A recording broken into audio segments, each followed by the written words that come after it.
Hi, I'm Iris Bolling. And I'm MidnightAce.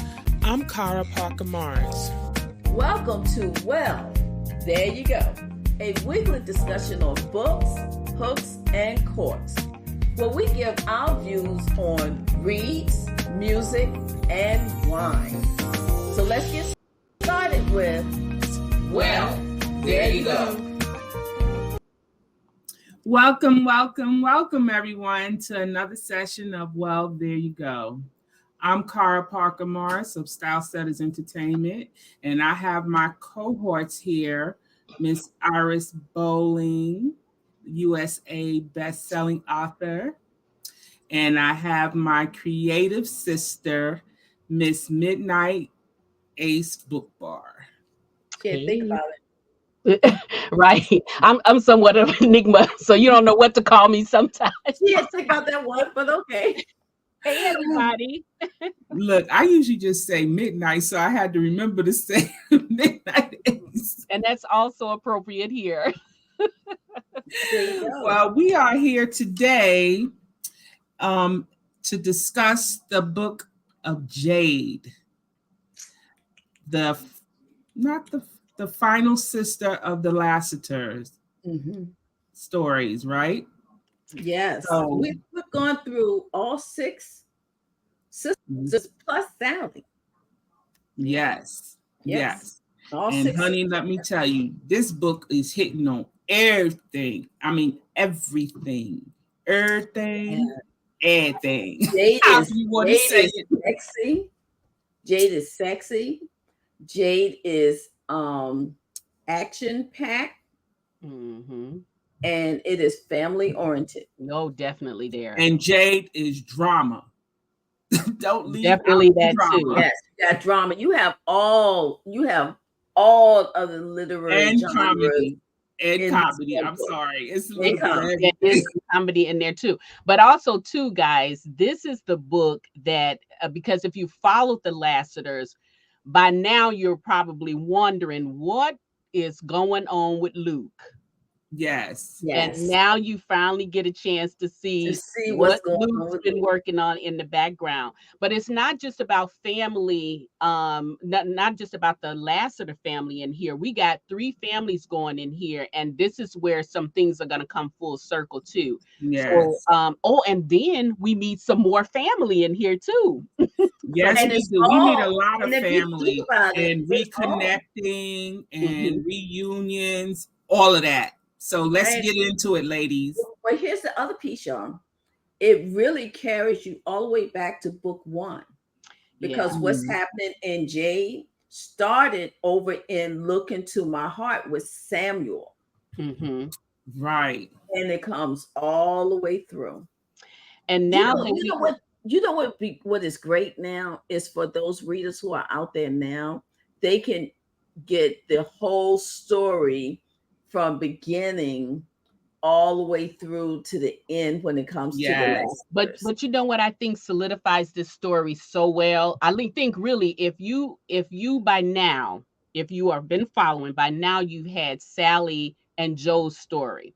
Yeah. Now, if you all have been with us, you know that we started these segments off with Sally and Joe's story, and then we're revisiting all of the siblings right now because it gives you a different overview of each one of the stories. You have a little bit more in-depth information with it.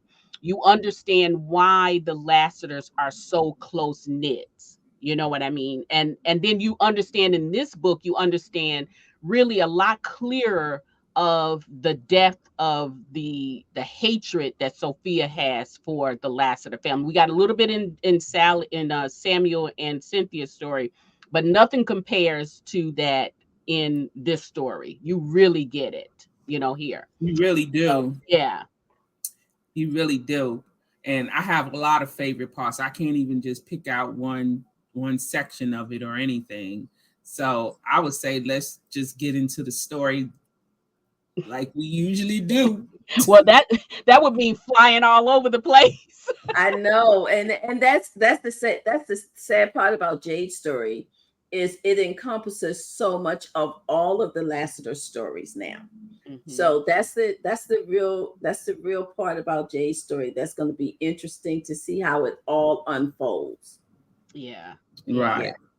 I want to say one thing about Jackson in this story, because through the Lassiter series, again, we when we touch through the Lassiter series, we don't get a whole lot of the Thorntons. We get a lot of it in Cynthia and Samuel's book, and then again we're revisiting them.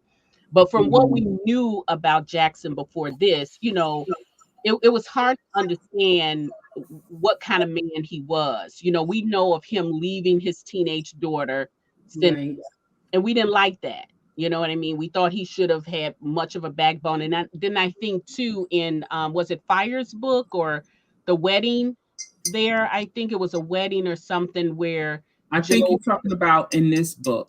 It's this book right here where Joe tells him he needs to step up and be the man. Exactly. Yeah, that's in this book. That's in okay, this book. So we know that he had a conversation, but then there was a scene in this book where I skated over it the last few times that I read it, but it was a scene in this book where he had that conversation with Blake, and he said, it's really his whole thing was just he wanted to see his kids happy. And that was Cynthia included, and he owned up to the mistake he made by leaving his daughter to try to save his wife. And what I do like that you did in this story, even though that he left a teenage daughter, which could have been catastrophic on all levels. Yes.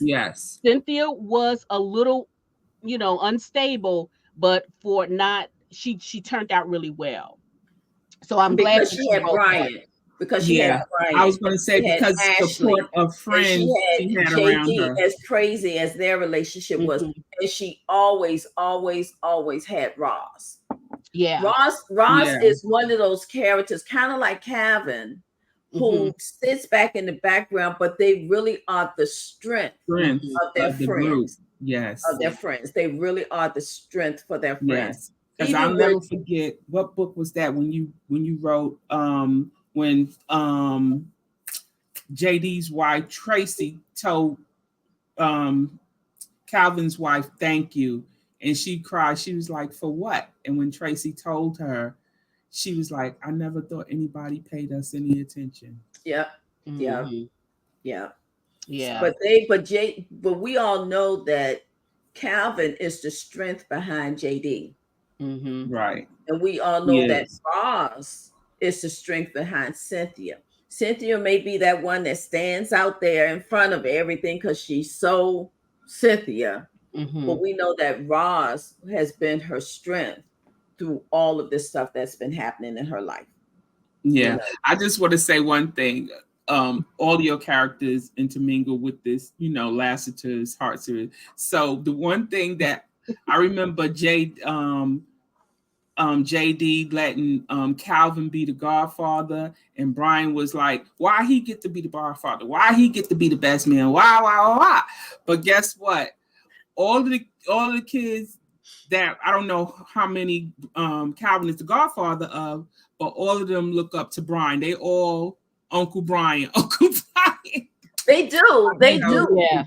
But the whole thing about it is, yes, Brian will protect them, but Calvin will ground them. Yes. Perfectly Calvin will said. keep them grounded. And that's what JD wanted for his children, what Calvin gave to him. Right, around this. Because every friend, think about all of your friendships. And think about your circle. Every friend has their part that they play in your life, And so for JD, Brian is that protector. Calvin is that grounder. And Douglas is that, what do you call him? He the force. He's the enforcer. He's the enforcer. He gonna go and take care of whoever's out there. Yeah, he's the neighborhood Joshua because he right because he acts by the same model that Joshua does. He handles it and asks questions later. Like they could be in a room talking about a situation and they know that it's beyond them. And he'll just say the word, it's done. Yeah. You know, like, y'all can talk about it all you want to, but I'm ready. Yeah, absolutely right. But we digress. This book is about Jade. This is not about the heart series characters. Come on, Marshall at Arms. Come on, Marshall at Arms, who is usually so the let's one get we it have together. to rein in. So our audience can follow us. But she wouldn't. She would dare not admit that she put us on this avenue, she right? Put us on this track, right? Well, I didn't know y'all was going to go all out the loops and everything. But don't we always? Yes, we do. Don't we always? Well, let's get back on track. Okay. And let's get back with Jade. So what I like about Jade, she is definitely the Sally Jr., you know. One of the things that was said that I think Joe, when he was talking to Blake, he said, you know, Jade is like my Sally. You know, she will always light your day up, make you smile, whether she's with you or not. It's, you know, and I thought that was a good moment between him and Blake. But you know what I think was a better moment was when Jade called Sally on her stuff. Yes, Jade called Sally on Belle. Yes. And when because Sally was in my mind when I was writing that scene. And Sally was looking at Jade several times and said, what? Wait, you're not supposed to be doing that to me. That's my job to do to y'all, but you're not supposed to throw it back on me, you know? So that was a good moment, you know. Yeah. And I like the interaction between parents and children as they get older. You know, they get older. Yes. Yes. That is a great dynamic. The relationships are different. Yes. And that's a great dynamic, right? And Jade really showed it. Do you remember in the wedding book, Matthew and Leah's wedding book, and Sally was beating Jade with the was beating Matthew with the spoon. With the spoon, you know. Spoon. And it was Jade who came in there and said, "No, Sally, you need to step back. You know, you need to step back and take a breather. Go take a breath. Go take a nap. Whatever you got to do, but you need to step go get it together." Yeah. So that was. It is good to see the relationships have matured. Yeah. What's also great is Joe and Sally get to see, especially in Jade's book, how all of those roots that they placed for their children came into play. And now you know what the better practice and all of that. This touched me. What was the better moment when Joe and his siblings? Now, this is how you know what he said. Joe really misses family. His daughter, Ruby, his sons have names of his brothers. Yeah. And he used the what his brother said, their mother's diamond. No, it was another word. Gems. Their mother's gems. Yes. Right. He kept their mother's right. You know. So all those things that is in the Lassiter's family came from his roots of the Lassiter family. Yeah. And that was kind of profound because it made me realize, you know, no matter what, you know, you keep things from your family to pass it on in your own family. And that means what it also shows you is the impact that even though Joe was estranged from his family, the impact that his family still had on him, even though he was not an adopted child, but he wasn't he was the half brother. Right, the half brother. But the impact that Mr. Lassiter had on him as well as all the other boys, you know, and that showed that he may have felt a certain way about it, but he was never treated differently from his other brothers. Right. And the fact that the brothers all looked up to him as if he was, you know, pretty much their savior, more or less, or Yes. the one that kept them, in line. And and the other thing that is profound about that is because of their dynamic. And I think Joe kind of started to lose the intensity after his mother passed away, because he didn't have that direct connection to Direct connection. Yes. and then, but I feel like, though, it just broke them all up. The other brothers, they just broke them all up, because then they felt like they lost a piece of them along with the mother. Along with the mother. Yeah, exactly. I think they were kind of upset with Joe. Oh, they were more than upset. Only Fitzgerald. The others kind of understood, but Fitzgerald, it devastated Fitzgerald. Because he was the baby. He was the youngest. Yes, he was the youngest. And he was still growing and maturing when Joe left. Yeah, and I think the others felt him more. Yeah, but I think the other ones felt some kind of way too, and more so because of Fitzgerald, because now they left holding the bag. They don't know what to do, because he's feeling this way because Joe is not there, right? And they can't console him. And they can't replace Joe. Exactly. Right. They can't replace Joe. That's another reason why he ends up with somebody like Tamara, who is controlling, and who is guiding him rather than him finding his own way. Right. That's going to come out in his story, but that's another reason why he ends up with someone like Tamara. Yeah. So not to get off topic though, but I do want to see what her outcome is going to be, because I don't know if she fit well in with that. It's gonna be interesting, and I got something for her, so it's gonna be interesting. Yeah, and especially look, the whole football scene was just the moment. That's one of the biggest moments in this book. Well, a bigger moment for me was the Lassiters. You may have heard me say all the time when I'm reading, I love a good family book. I love different family dynamics, and the more stranger and unique, the better for me, right? Yes. And this gives us that all in spades. All of these, especially the Thanksgiving dinner. Yeah. Yes. Thanksgiving Day was just classic Lassiters. They always good. Yeah. Classic Lassiter, because you have such a mixture of people.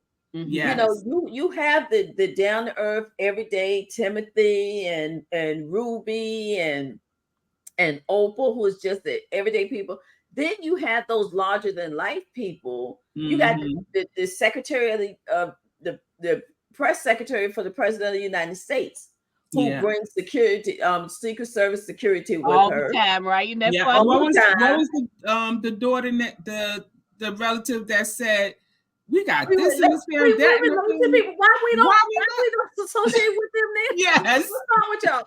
Because then you walk in with Jade, who is a theater star in New York, and then she walks in with Blake, right, who was the Hollywood heartthrob. Yeah, she was like, "Don't touch." And also seeing how Fire interact with the president, like it's no big thing. Like it's no thing. Right. And she was like, "That's the president. Don't talk to him like that." Fire, like, but the thing that they don't get is she's been around JD since she was young. 16. So he's just JD that made her mad.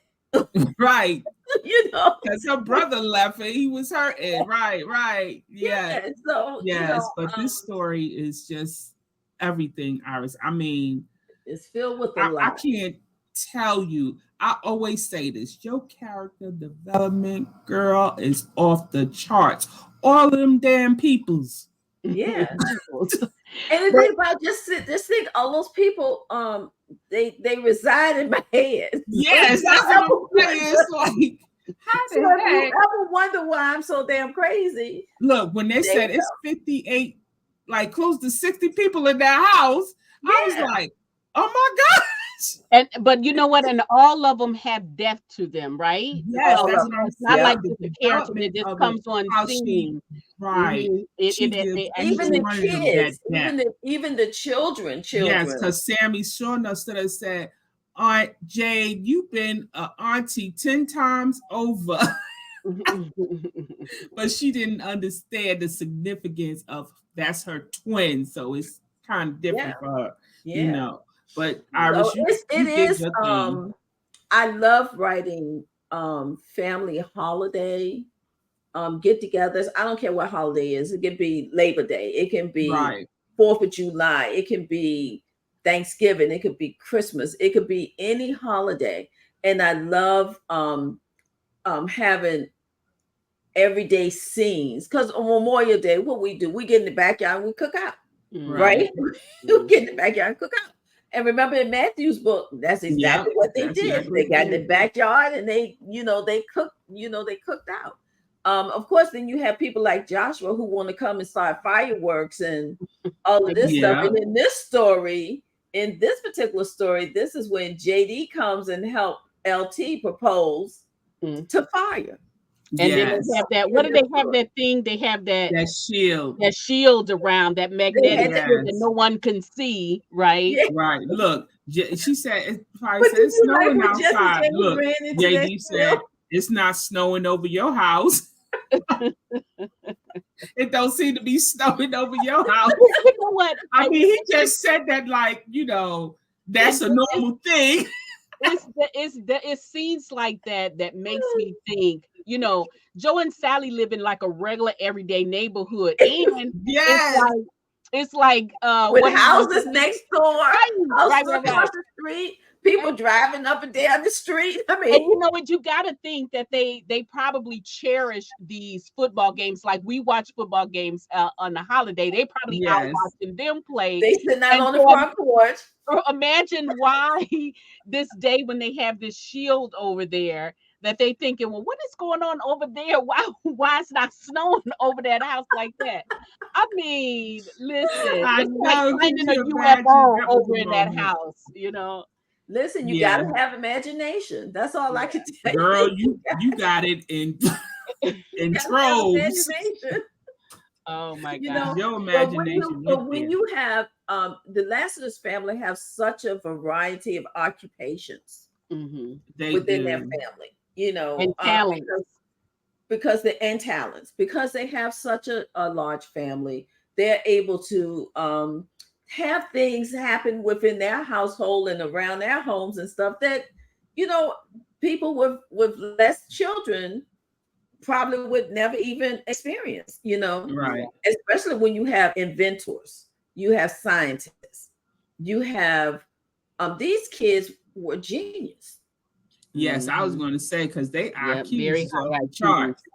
Yes, they are. Their IQs is up there. So for the Lassiter family, in Jay's book, all of those elements come together. All of those elements, they really do. In this one story. So while I would not tell people to go and pick up Jade's book first, because it's a much warmer read when you have read all of them and you know where all the pieces fit and you know who everybody is and the why of some of the things happening in there. Jay's story is one of those stories you could pick it up and, like you guys said, you're gonna get the family drama.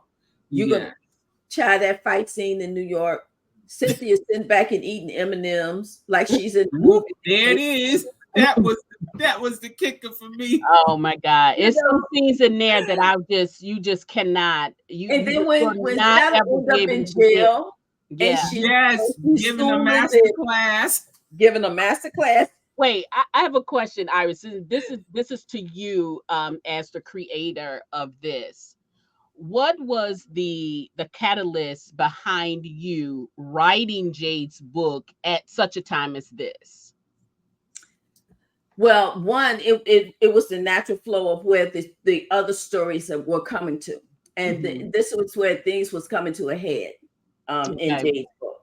Well, we knew it was about to come to a head. It didn't come to a head in Jay's book. That happened in Luke's book. But we knew all of those things that happened started with Samuel and Look Into My Heart with the young girl that was killed. That whole thing, all the way through all 11 of those stories, was culminating here.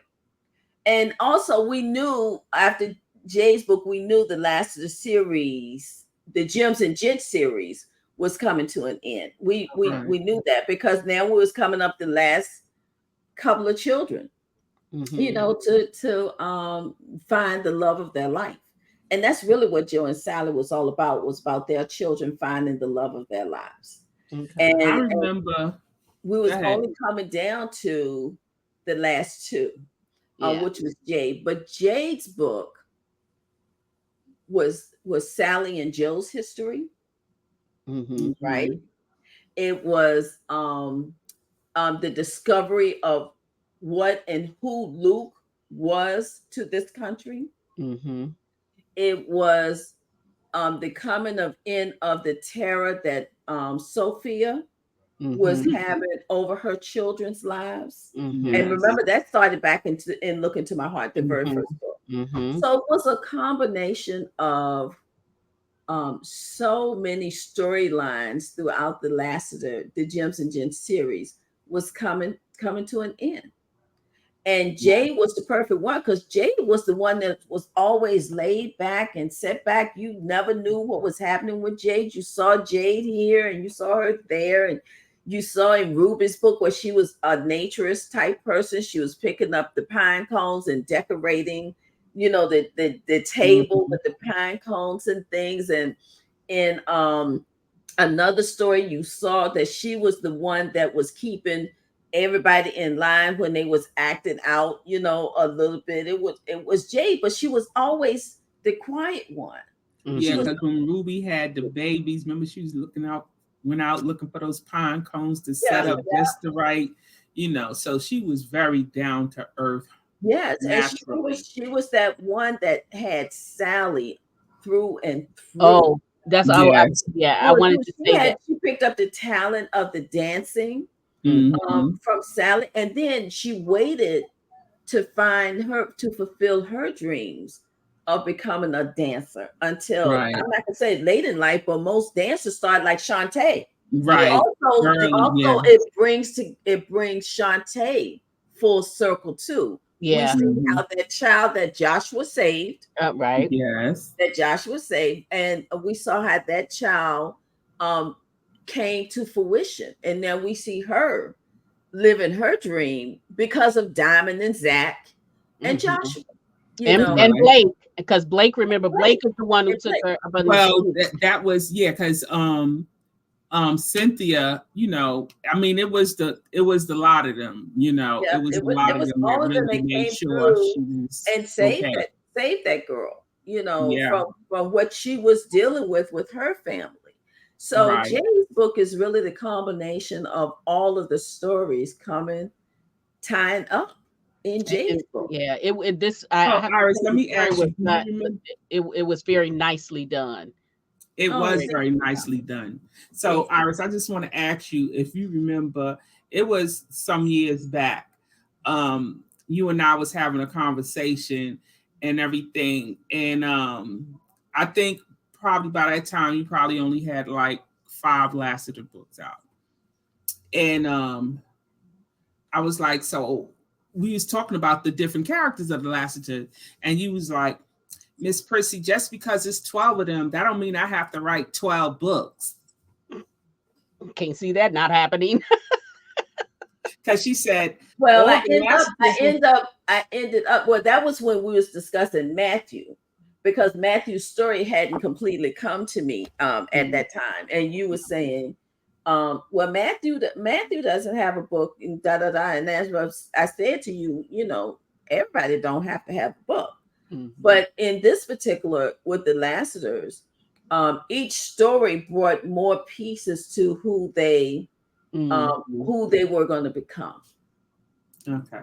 I just want to know if you at this point, looking back probably to that conversation, MsPrissy, we can now see it's no way they couldn't, because they are the perfect stew, right? Yeah. Everyone of them brought something different. And that's why I kept bugging her about it. And even the spouses that come into play also brought a missing piece to the table. Everybody was wondering in the first few books, how is anybody going to ever contain Joshua? Well, you know who contains Joshua? Mhm. Rock. Rock. Yeah, he Rock. when he was a Rocked hard his nut to crack, world. though. He was a hard nut to crack. I think He went down. He went down fighting. yeah, Yes, he did. I think out of all of the Lassiter, well, at least the brothers, but I'm going to say all of the Lassiters, which deemed the reason why he had 2 books was because he was almost the most complex Character. character Yes, in he really that entire was. family. Yeah, But he guys, was. if I can switch us a little bit, all right. So one of my favorite scenes was the scene with Blake and Jade when he came to visit her at her house. Wait a minute, which part of that Which thing? I was going to say. Wait, Which time was that? it started. When he got escorted up to the door. When he came up to the door. But the most profound part of that scene was when the way he was asked to enter the room.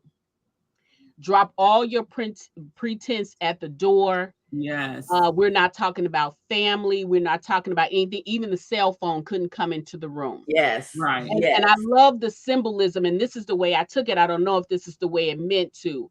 When you go into a place to be cleansed, you have to live everything out. That's the reason why we wash our clothes. We clean our rooms. We clean everything. All of the air is clean. I'm surprised you didn't have sage burning in there.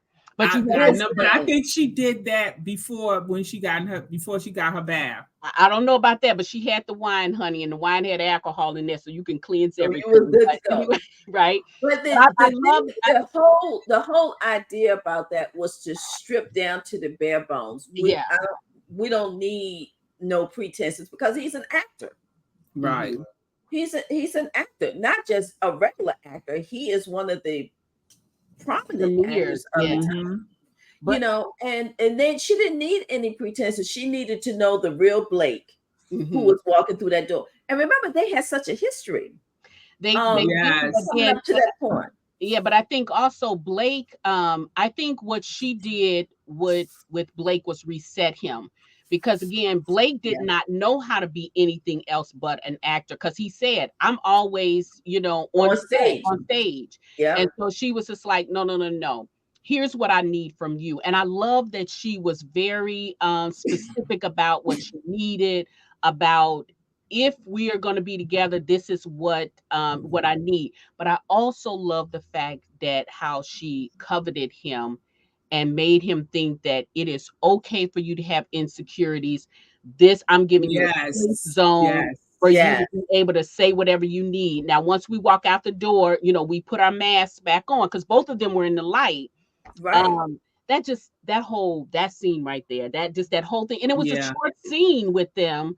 But it was very powerful. That was deep how you broke it down, but it really does, to me, like you said, symbolize that cleansing of inner self and everything to leave. But Blake needed that in his life. Yeah. Oh God. It Blake needed it. Shannon provided him with a shield to an extent as far as the professional shield goes. Yeah. But his mother remember how young he was when they moved away? Yes. And she put him in that light. Yes, but that was another poignant moment with him. Remember when he walked into Jade's house and what did Sally say? She said, "Hi, Blake." She's like, "Are you okay? Are you hungry? Can I?" And he thought at that moment his mother never asked him any of those things. No. I was like, wow. But how many times has Sally and Joe, but mostly Sally, how many times have Sally had to I don't know the right word for it, but some of these characters, she did it with Blake because they didn't know calibrate. Yes, very much the perfect word. She did it with Sasha. Sasha, oh God, yes. Oh my and God, those are the main ones that actually needed it though. But Cynthia, she did it with Cynthia. Right? And Leah. And Leah. Yes. And also Denise to a certain extent, even though Denise, had a parent who was a very loving and caring. it was Right. it was something going on there that Sally had to let her know, no, you've taken the wrong turn with this, and she had to re-show them. So Sally and Joe and what they provided as far as a household, which is why those holidays were so important, because you brought new characters in and they pretty much, like you said, recalibrate them and say, hey, this is how you deal with a Lassiter. Right. Right. Yes. So, and if you've Yes. been to this football game and these dinners, then you're pretty much in there, right? Listen, those games with the Lassiters, holidays with the Lassiters were just so special. I think we should have a Lassiter Christmas every year on Hallmark TV or something. Yeah. Right. We should Yeah. have a Lassiter Christmas story. And listen, it's so many children. I'd rather the Lassiter Thanksgiving. So many. Yeah. No, I'm sorry. I like a Brooks Thanksgiving. Listen, I was just going through that book. That's a whole nother family dynamics, but I love the Lassiter Thanksgiving. But I do think that I think we could benefit from that type of gathering of family and friends, every year. And with so many children, what I was about to say is we can have a different story every year with those Lassiter twins. Okay. Because Teddy is a story all into herself, right? Honey, Samantha is a story all into herself. Samantha too. I think Samantha and Teddy, it would be a really good story to see how Samantha and Teddy would work well together.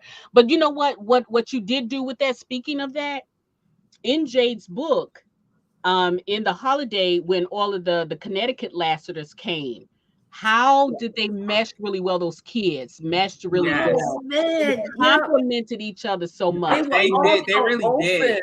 It was a whole lot of, but they was open to accepting each other, and everything. Even Tamara kids, who you thought would be the most standoffish, even they was just. It was that warm embrace that Joe and Sally provide when that door first opened. They didn't feel like strangers. No, they when that door first opened. The only one that acted out was Tamara. And also too, because she's talking about how big the house was. Now I could imagine how you designed this house for them to not be able to see, like what. I need to know the landscape, the floor plan because of this when house. you first walk in the house, Midnight, Midnight will be able to understand this. When you first walked in the house, it's kind of like your father's house when we first walked I was certainly thinking that. And it's a thin opening, and it's not until you walk further back that you see that there's more back there to that house. Because when you first walk in, that's the first part of the house. That was the base house that they bought that just had the hallway, the entry, and you got the stairs that go right here by the door. It's not like it's a whole lot of space. It's right there by the door.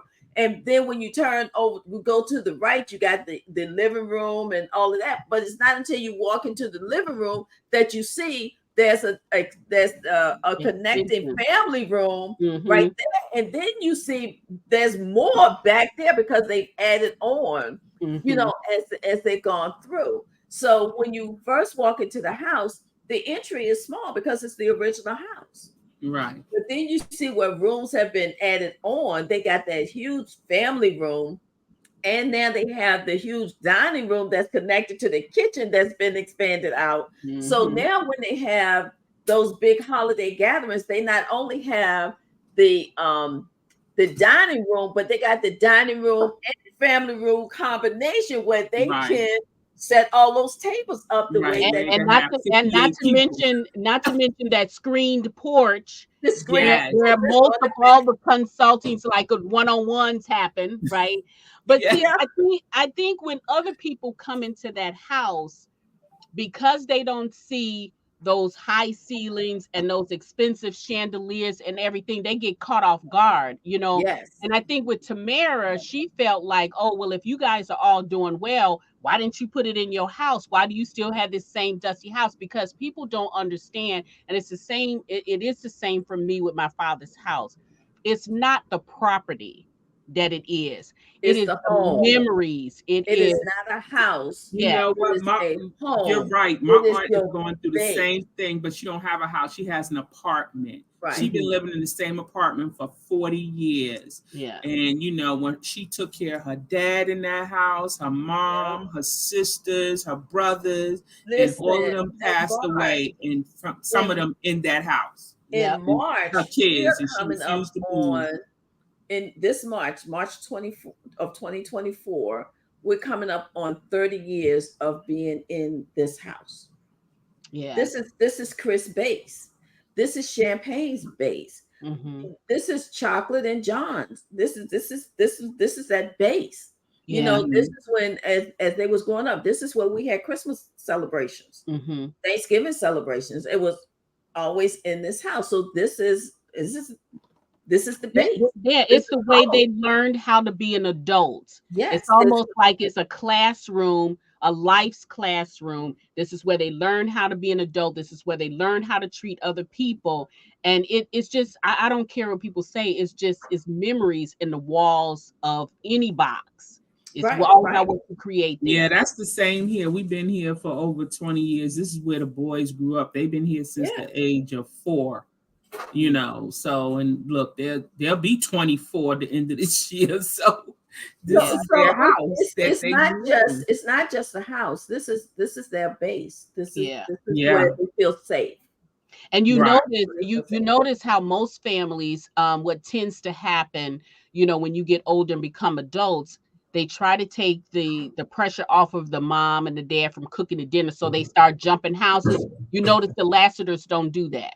No, but they did say they're going to start going to the different kids' house. On Thanksgiving, Christmas is going to always be at the Lassiter's, at Mama Joe and Sally's house. Well, Thanksgiving, they are going to start traveling, because now it's not just the Lassiters of Virginia. You have the Lassiters of Connecticut. Right. And Jade lives away, but be on notice. I'm giving y'all notice right now. Davenport Estates is going to become a series. I just want to let y'all know that, because you know a number of people are buying their home, building their home, buying the property. And Davenport Estates is coming. I just want to let y'all know that. So all right. I'm ready for it. Y'all know who live on the backside of Davenport Estates? JD. Tracy and JD. And James and Ashley. Yeah. So when the administration ends, you know, they're on the backside of Davenport Estates.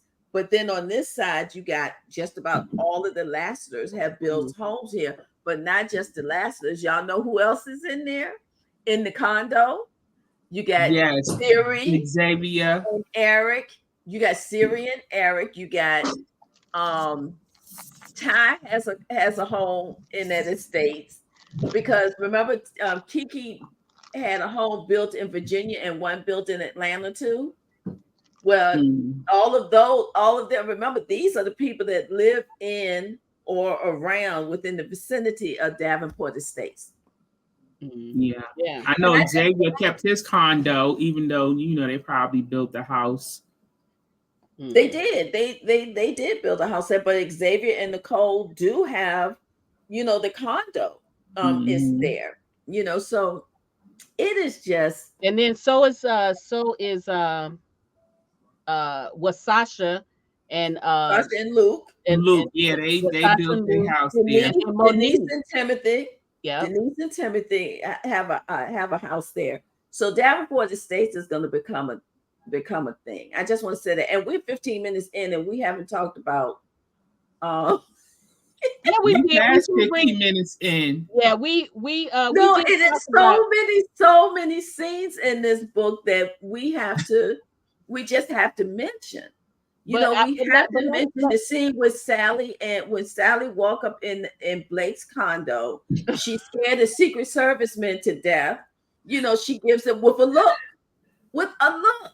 You know, My favorite part was when she dragged her through the house to Jackson. But Jackson all the Secret Service people, those Secret Service people knew what was coming because they have not been around those Lassiters without knowing. The Secret Service people knew what happened, and it was entertaining for them. But when she walked up in there, and I'm gonna tell you, that one scene where she dragged her through that apartment in front of everybody. Secret Service, Jackson, Blake, Cynthia, and when Jackson moved his leg, yes, I'm not gonna help her. I said it's over for her. He don't have no more respect for her. It is Jackson Jackson said this has been a long time coming. But I kind of felt some kind of way about that because I felt like as a man, he should have at least tried to stop, but maybe he was smart enough to know not to step in the fire of Sally. I do believe Sally would have whipped Jackson's behind if he had tried to step in. I believe so too. But my favorite part about that, I have so many favorite scenes about that one. With one, Cynthia and the M&Ms. I just that thing cut. Yeah, that was it. Tickled. I laughed every time I was right when the police came up in there, you know. And they said it was just a family, a family dispute. And she said, I'm not related to them, but they are family. They are. And that was my other scene that I thought was hilarious was when the police officer came up in there and she was trying to get heads and tails of the story or what was going on. And Sally just told her. And Sally just told us. That was hilarious. But Blake's reaction when Blake came in, and he gave Sally carte blanche. You are welcome at any of my properties at any time for any reason. So she is not trespassing. That was that line for Blake. Right. We all wondered when Blake was going to reach that line. And that was that line for Blake. Blake reached that line when he had that first taste of Jade. Jade. Yeah, the line was drawn because even after that night that they had together, he went back. And I love this scene. It was before that. No, it was before that. Yes, because when she came, where they was doing the rehearsal, and Jade got whipped her up in there. And he told that's another favorite scene. Yeah. Yes.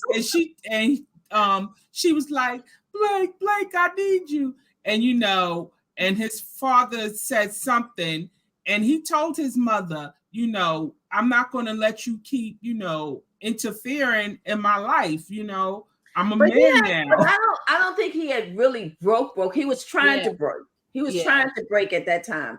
But you also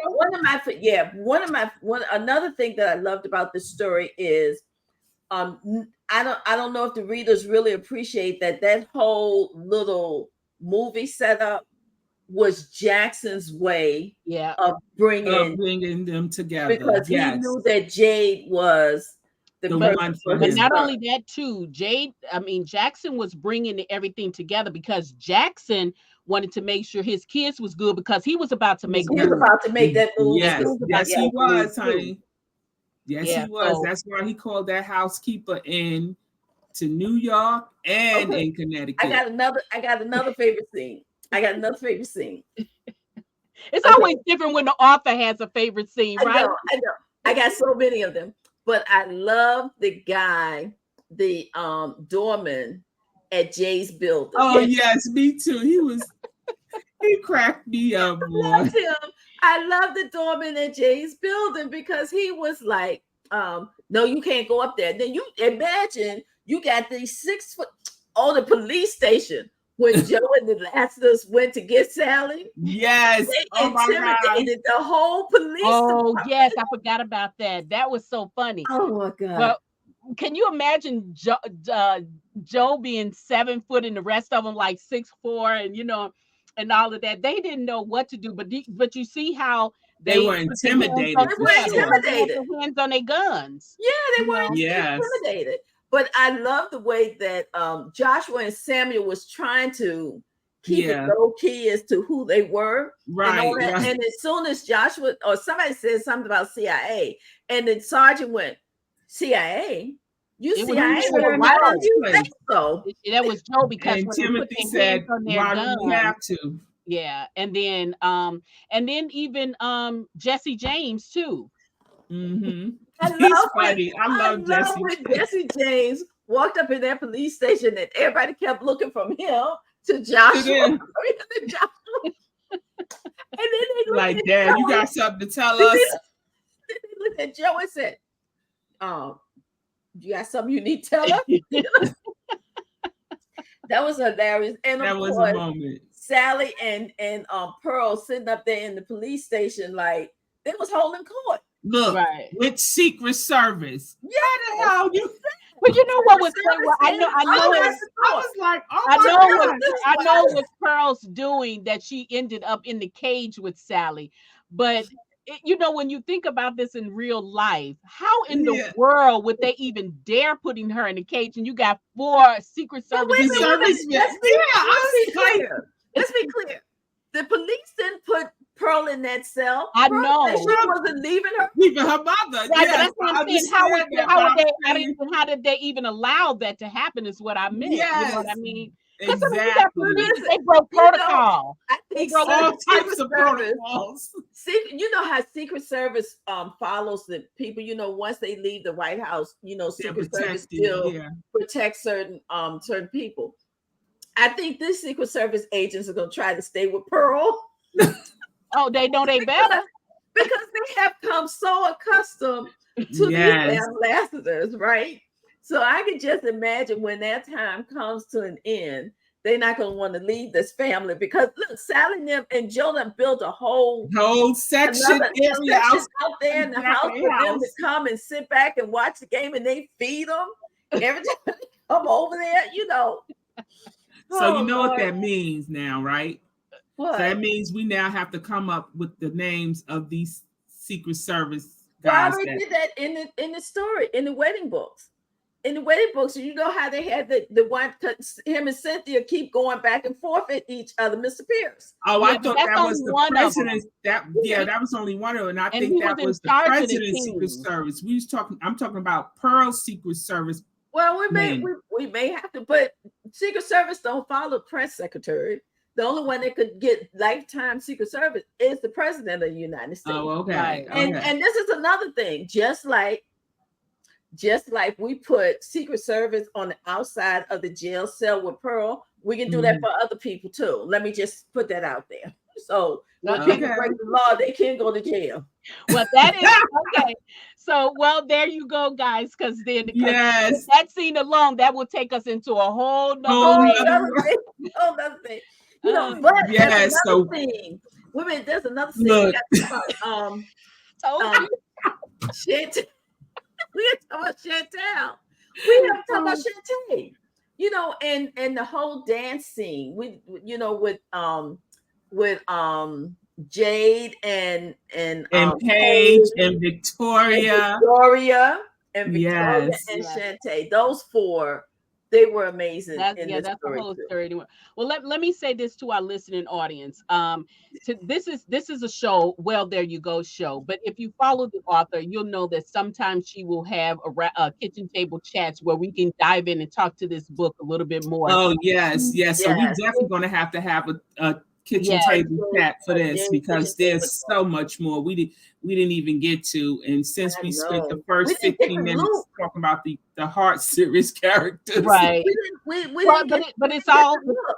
We didn't get to the whole thing behind Luke and what they were fighting against. So how about we make this session 1 part 1 of Jade and do a part 2 before we do the next book? Well, we can't do part 2 here because we got a schedule to stick to. But what we can do is do a part 2 in the kitchen table chat. Okay, so look out for the information that way for we can part have 2. People join us. Right. Yes. Yes, So guys, look what we're out talking for about part is two. you follow Iris Bolling at www.irisbolling.com. Sign up for the newsletter so you can stay in touch, because we could dive into some of these stories. It's real random what story you get, but if you hear it here, this is just a taste because we only have a little bit of time, but we will dive deeper into these stories. So stay connected. If you go to the website and just go to my event page, we have whenever the next kitchen table chat is going to be taking place. Mhm. That's up there. And I think we do have one scheduled. It's actual Joshua 2 that we have scheduled coming up for this month. But you know what? I might go ahead and change that, and so that we can really dive into Jade, because we really haven't dived into some of the intricacies of Jade's story in connection with the other stories. Yeah. Right. Yeah, there's definitely some intricacies. Yep. So this has been a nice discussion, y'all. But this is another reason why I know an hour, 60 minutes is a long time, but it's really not a long time. It's never enough time. You know, it's really never not a enough long time when it comes to an Iris Bolling book. Yes, that's true. This is true. This is true. You know, but I have to say though, Jade is a very, very intriguing story. From the moment that Jade and Blake met at Cynthia's wedding, it was like they were fighting back and forth and back and forth. But once that fighting stopped and they brought it all together, they were together. All right. Well, I'm the one that does the wine pairing for our stories. And today's wine pairing comes from a Cooper's Hawk closet, and it is a white wine. It is called uncorked Chardonnay, an unoaked Chardonnay, right? Okay. And let me tell you why I chose this wine for this book. It's really because of the name, because almost always a Chardonnay comes from an oaked barrel, but this one was not. So they did a little bit of something different, and they went against the grain. And I'm sure you know from the conversation that we just had, there was a lot of going against the grain. Against the grain. So that is the reason why I chose this wine. But for those who drink wine and a Chardonnay, I'm kind of new to the my favorite is white, so this one I play around with the whites. But this one still has your citrusy, your pears, your apples, and everything like that. But what you don't get with this one is that sort of that buttery taste that you get from most oaked wines in the Chardonnay. But this one is very good. And if you like white wines, this one I offer you to try it. It's Chardonnay. It's a Cooper's Hawk unoaked Chardonnay, just very plain and simple. So I hope you enjoy. Okay. Wow. It sounds interesting. So, all right, MsPrissy, what you got for music? I'm conflicted. I really am. What else is new?